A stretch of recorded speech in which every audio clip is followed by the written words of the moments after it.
থানার সামনে গেটের সামনে আমরা আছি। আর এই পর্যন্ত নিয়ে যে নিরাপত্তা আনসার বাহিনী থেকে শুরু করে আমাদের সেনাবাহিনী পর্যন্ত যারা এই নিরাপত্তা দিয়ে যাচ্ছে।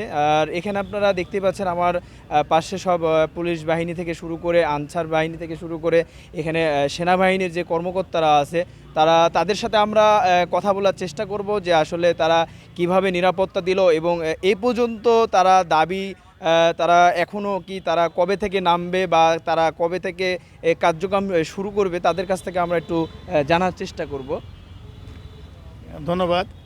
আপনারা জানেন যে বাংলাদেশের 5 তারিখের উদ্ভূত পরিস্থিতিতে আমরা মাঠ পর্যায়ে যারা পুলিশ কর্মকর্তা ছিলাম তারা কিছুটা আতঙ্কগ্রস্ত হয়েই আমরা থানার কার্যক্রম স্বাভাবিক কার্যক্রম হতে ব্যাঘাত ঘটেছে এবং আমাদের এই রাজশাহীর আরএমপির পোবা থানায় এখানে কোনো রকম কোনো সমস্যা হয়নি এবং এখানে আমাদের স্বাভাবিক কার্যক্রম থানার ভিতরেই আছে এবং আমাদের দেশের গৌরব সেনাবাহিনীর সদস্য আনসার তারা তারপর দিন থেকেই আমাদের থানা অবস্থান আছে 10 জন সেনাবাহিনীর এবং 10 জন আনসার ছিলেন এবং আমার 52 জন অফিসার ফোর্স সকলেই থানায় উপস্থিত এবং আমাদের আজ থেকে গত 3 দিন আগে থেকে থানার স্বাভাবিক কার্যক্রম চলমান আছে।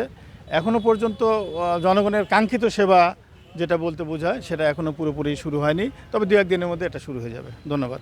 আর বিষয়টা হলো যে এখনও অনেক যারা কনস্টেবল থেকে নিম্ন স্তরে যারা আছে তারা একটা আতঙ্কের মধ্যে আছে, সেই জায়গা থেকে আপনি এখানে কি বলতে চান? না, আতঙ্ক থাকা স্বাভাবিক, এটা ঠিক হয়ে যাবে, এটা ধীরে ধীরে ঠিক হয়ে যাবে, কোনো সমস্যা হবে না ইনশাআল্লাহ।